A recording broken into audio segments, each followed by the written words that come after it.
Yeah, I know. I know ups and downs is starting. Here I am, sat down with my feet up and wearing some glasses. You're probably saying, Simon, why the hell are you wearing glasses? Because after that AEW Dynamite, I need some time to try and figure it all out.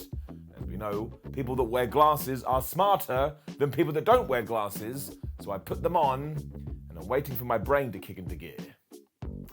Been here for around about 7 hours. Because that's right, AEW came out firing their excitement cannon this evening, which sounds absolutely terrible. So I, Simon from WhatCulture, are here to take my finger of power. That also sounds terrible, and give the good bits an up. And the bad, oh jeez, sorry. And the bad bits are down. Let's just start.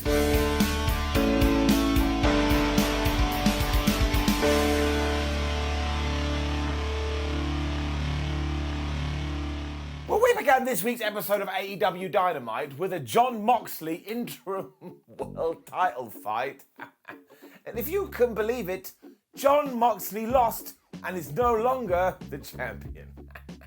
Of course he didn't, that didn't happen, it was fun. And this is also why I have no friends, but it was Mox taking on Bruce, and look, we just have to accept it. If you were going to sit down and watch All Elite Wrestling television, then you have to know when it comes to rankings, if you're winning matches on Dark and you're winning matches on Elevation, it counts into the bigger picture. Now, would I sometimes appreciate it if it was flagged more on a Dynamite? Sure, but as long as I know the rules, I don't care, I have real problems. Bruce never came out dressed like a bull, which begs the question, is he a man wearing a bull mask, or does he think he's a real bull because it is professional wrestling, so you never know.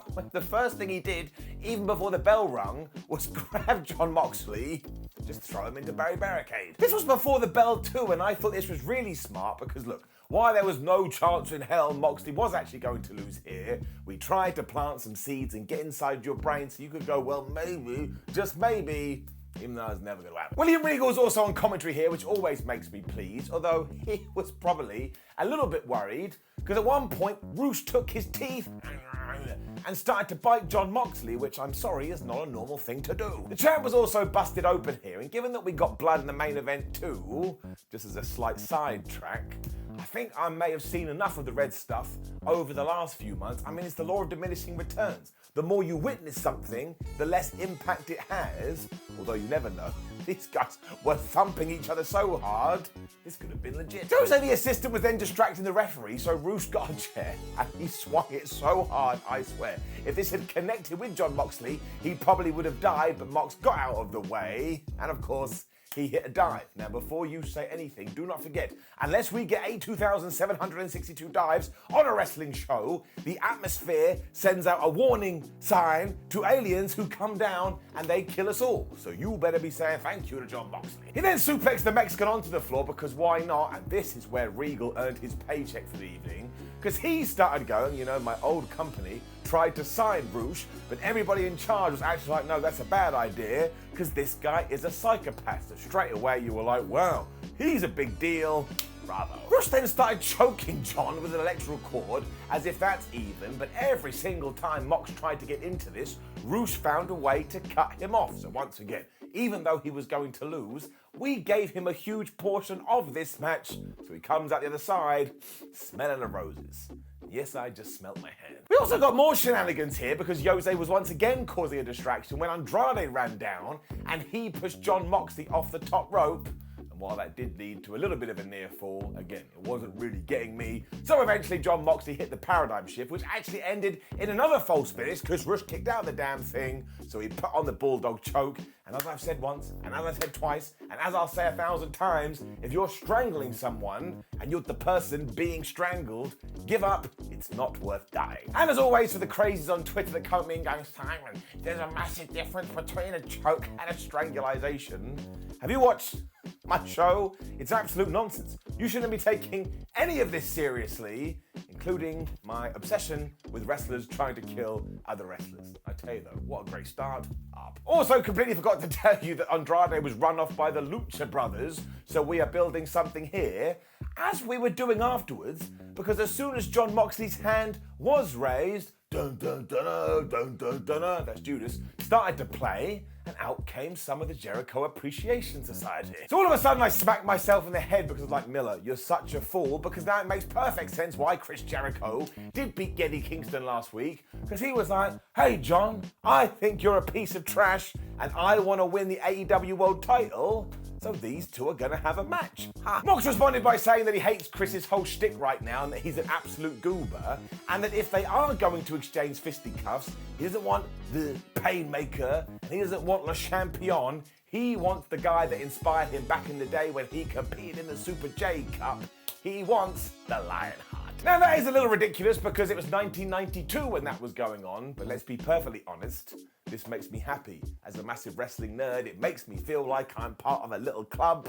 Thought it was great. We also had Sammy Guevara, Ty Conte 2.0 and Anna Jay out with Jericho, and this latter one was very important because we passed her the microphone so she could explain her actions from last week. Because as it turns out, after that chat with Ty, she had gone to Jericho and said, please give me an opportunity, which had resulted in her joining the Jericho Appreciation Society, which means now, and she said this, not me, she is called Anna J A.S. Now, this makes sense, Anna J Jericho Appreciation Society. But when she said it, I said out loud, wait a minute, her new name is Anna J.S. Now look, this is totally on me. I have a problem, and somebody really should just come round and arrest me and take me to the, pot of death.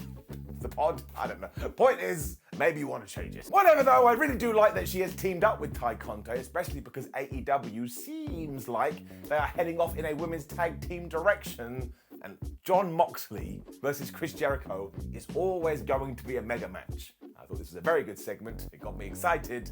Zooming back to the opening show too, I just want to tell you that you're all heroes because I saw this sign and it says, give me an up. So of course, I do your bidding and I give you an up. And people on Twitter also sent me this sign and somebody else sent me this sign. So seriously, you have no idea how warm and fuzzy this makes me feel in my tum-tum. And of course, you all get one gigantic up. We also saw Kip Sabian, or Boxman. As you know, here on AEW Dynamite Ups and Downs, we are on Box Watch.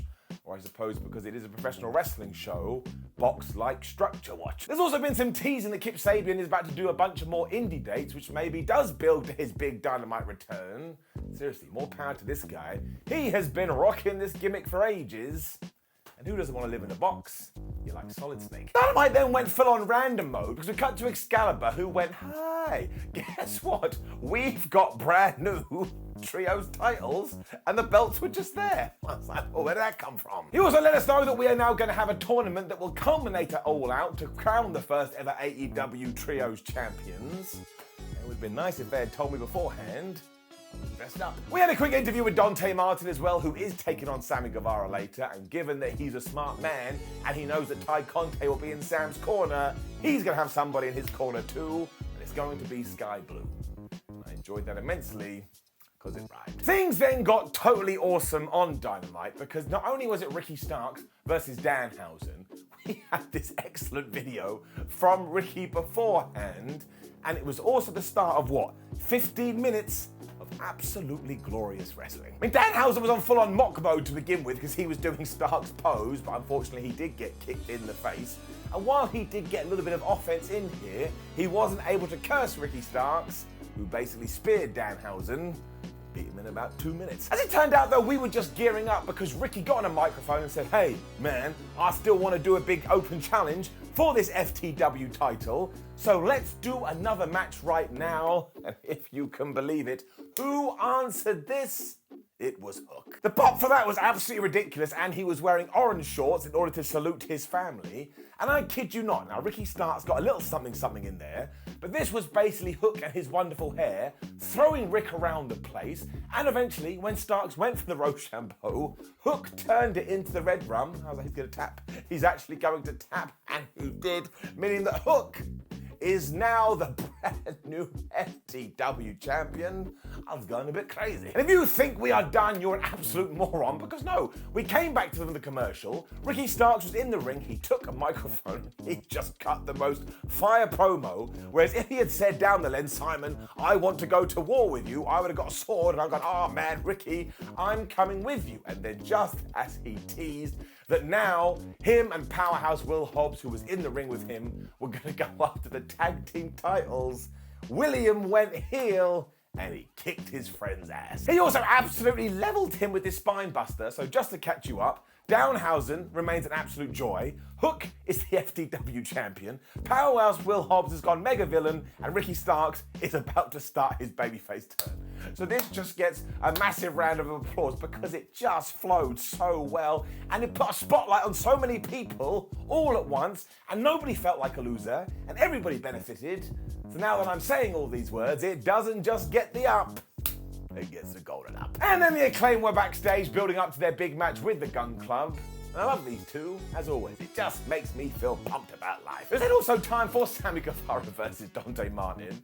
And this is basically what happened. In the opening, they out-wrestled each other, so there was balance in the force. So they brawled up the rampway when Dante Martin was like, who cares about gravity? And he just did the most stupid dive you've ever seen in your life. I mean, I tell you, it was brilliant. Sadly, he went for one too many leaps when they did get back into the ring, and this is where Guevara just cut him off and kneed him right in the face.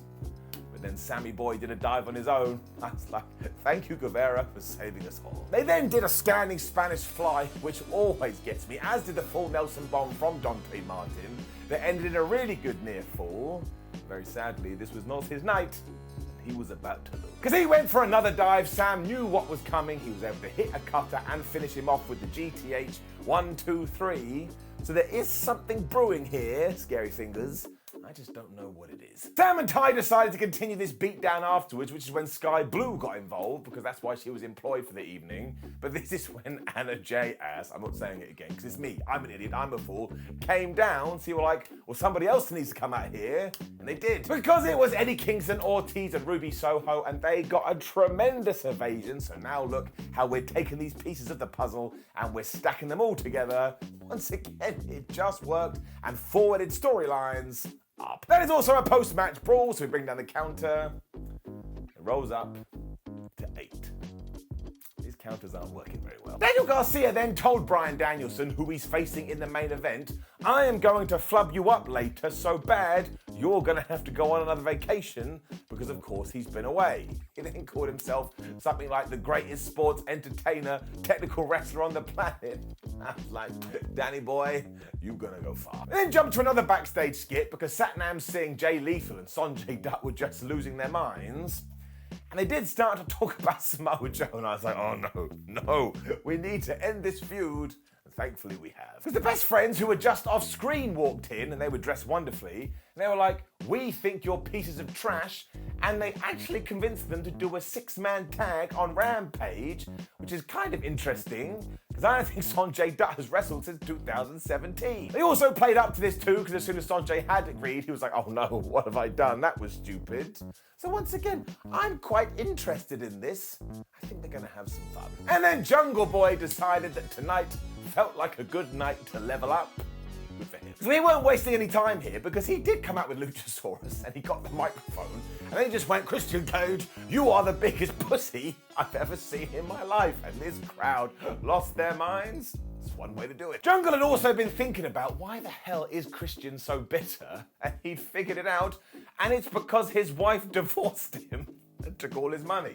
So I went to Google straight away and I did some Googling. Yep, that is actually something that happened in real life, so we ain't playing games no more. We then tried to explain why Luchasaurus did all this back and forth stuff with Christian Cage and Jungle Boy, and I think he said that, look, because the dinosaur is my friend, he was actually protecting Christian Cage, because Christian Cage has been so horrible to me, Jungle Boy, I want to be the first person to beat him up. I mean, that is proper 2 + 2 = potato stuff, because if I'm a dinosaur and my best friend has almost been killed, I'm not just going to stand by, I'm going to eat this fool. But look, I appreciate the explanation, and in terms of this segment, it didn't actually matter at all. And this is mostly because straight afterwards, Jungle Boy started talking about when he did have to bury his father a few years ago, and somebody was cutting onions, and of all the people, Christian interrupted. Now, it feels like Luchasaurus may still be a part of some kind of love triangle, because I got the impression Cage was trying to win him back here.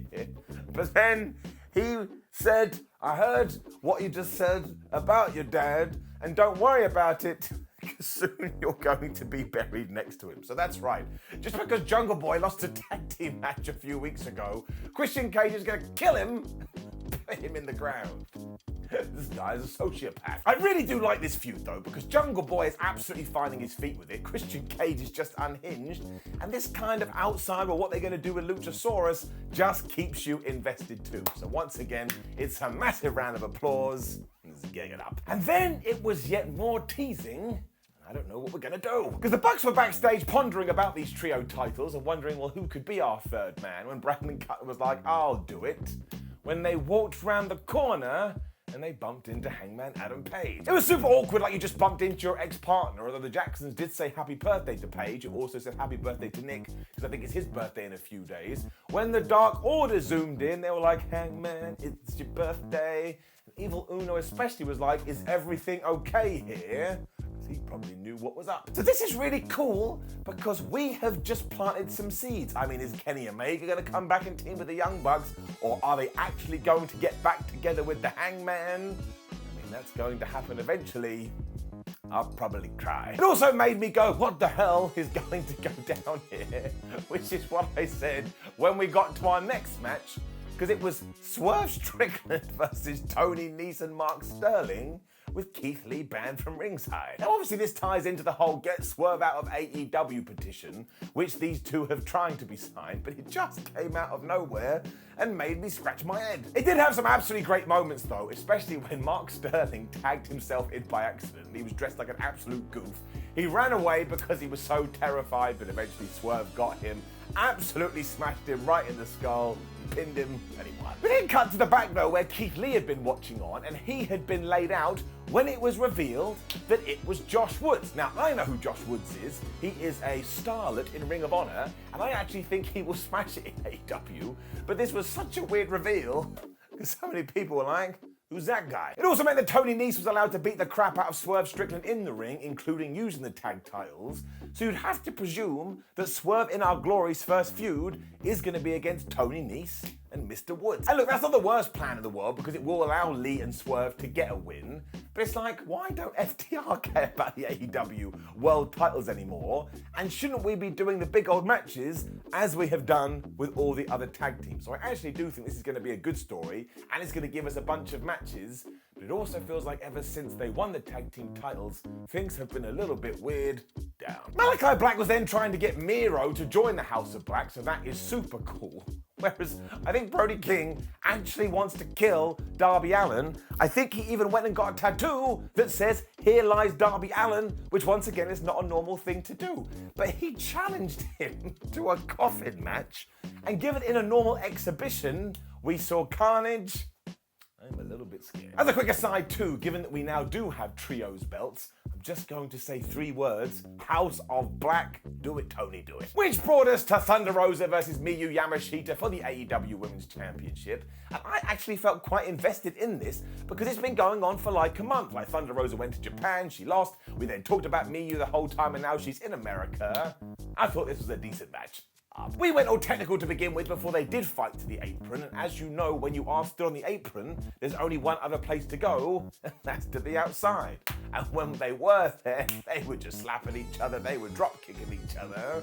I mean, they were bloodying the other one up. When they eventually did get back in the squared circle though, Thunder Rosa hit that Northern Lights suplex with a bridge, and I tell you, it is a thing of beauty and more people should do it. Yamashita then got pissed off though, because she came back with all these forearms and kicks, and then I think she was jealous of these bridging powers because she hit a German suplex that also ended in a pin. And I tell you, there is something about the bridge. I mean, you can cross them for one, but they just work in wrestling. They then got out of the Fire Thunder driver and slammed Thunder so so hard in the skull that the resulting near fall, where it got me just a little bit. And this is when the roll-up started, because everybody wanted to win with the most devastating move in all of sports entertainment.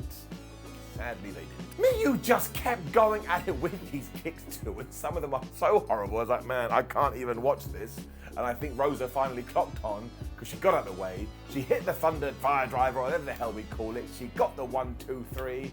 Seriously, this was just solid wrestling. I was cool with it. And then, my friends, we learned that AEW had selected Chaos on this evening, because not only did we learn that the Undisputed Elite is returning to Dynamite next week, but we had the main event of the returning Bryan Danielson taking on Daniel Garcia. And if you can believe it, Bryan lost. And I know you're going, Simon, you're lying to us like you did in the opening section, but this time I am being completely honest. I promise, that's right, 2 promises. Bryan Danielson just lost to Daniel Garcia. This was so important to do though, because as we have been saying for ages, we always get these matchups and usually the top guy wins, but eventually you're going to have to let the non-top guy wins, because not only does it light a fire under that dude, but also now, when we get another one of these matches, 99% of your being will be like, oh yeah, man, I'm a really smart fan. I know who's going to win, but there'll be that 1% when you're not sure, and that 1% is super important. Danielson is definitely cured because he just came hurtling out the gates, but actually it worked against him because they brawled to the floor and Bryan went into barricade, and then they were actually moving the mats out because their plan was, well, you've got a head, why don't I smash it into the floor? The American Dragon soon rocked Garcia with a drop kick, but this is when the narrative came into play, because he kind of went all wibbly wobbly after this, as he did when he did his vault over the top rope thing. I mean, he actually collapsed. So if you're familiar with the Owen Hart Shawn Michaels story from years and years ago, well, that was what we were doing while the commentators said, well, this is no good, this is terrible, Danielson has come too soon back from injury. Daniel Garcia is such an insane person though. He just went, sucks to be you. He grabbed Bryan, he slammed him into Simba the Steel Steps, and then yes, given the concrete was exposed, he just crushed Bryan into. There was then more blood, and even though I did say what I did say earlier, it was kind of effective here, because I started to go, oh my gosh, I hope Bryan Danielson is all right. Because of course, when he gets himself into these predicaments, we all become his dad. They then just started smashing the other person's heads in, and Danielson was a little worried here, because he busted out the Regal Plex, and when he went for the label lock, Garcia was like, it's not happening today, and he got to the ropes. It still looked like Bryan was going to finish this off though, and as he went to run, a magical hand came up underneath the ring through the apron, and it grabbed his foot. Now, of course, Danielson had to kick him off, but it was too late. He turned around, Garcia gave him the pile driver, he then locked in the most freaky-deaky sharpshooter you've ever seen in your life, and given that he had only just come back from injury, and he was bleeding, and his poor head had just been ruined, he passed out, the referee looked at him, and he was like, well, there's not much I can do. He called for the bell, which meant Daniel Garcia won. And I get that there were shenanigans here, but it worked so well, and you could even hear the crowd go, oh my gosh, I can't believe it. And of course, it turned out Hand was actually Jake Hagar, because the damn Jericho Appreciation Society had done it again. It also meant that the JS did celebrate to end the show, but honestly, this did the world of good for Daniel Garcia, and that was clearly the point of the show, because we had everything with Daniel, we had everything with Jungle Boy, we had everything with Ricky Starks, we had everything with Hook, we had everything with Powerhouse Hobbs. We went, oh man, it's time to push our homegrown stars.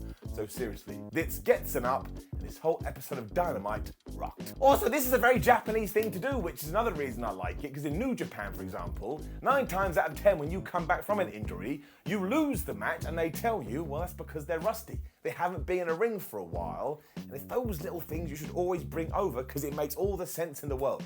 I could tell this to my grandma and she would understand, which is very surreal, because my grandma is dead. But still, that brought us to the end of Dynamite, and I kid you not, this is must-see television. Like, the tag team stuff went over my head, but was it bad? No. I just wanted another feud, and what do I know? Look at me, I couldn't even keep my hair. This is absolutely getting an up. It was flubbing great. Now, please do leave a comment below and let us know what you thought about last night's episode of Dynamite. Like the video, share the video, and subscribe. Then head over to WhatCulture.com. Here we go. We're going to read ourselves some articles, then we're going to turn around, we're going to go over here, we're going to go to social media, and we're going to follow WhatCulture WWE and Simon with a 316, because I'm such a nerd, I put 316 on my name. Then we're going to come back here, and we're going to watch more videos. You're now saying, Simon, given what you just did, you get nothing. It's understandable.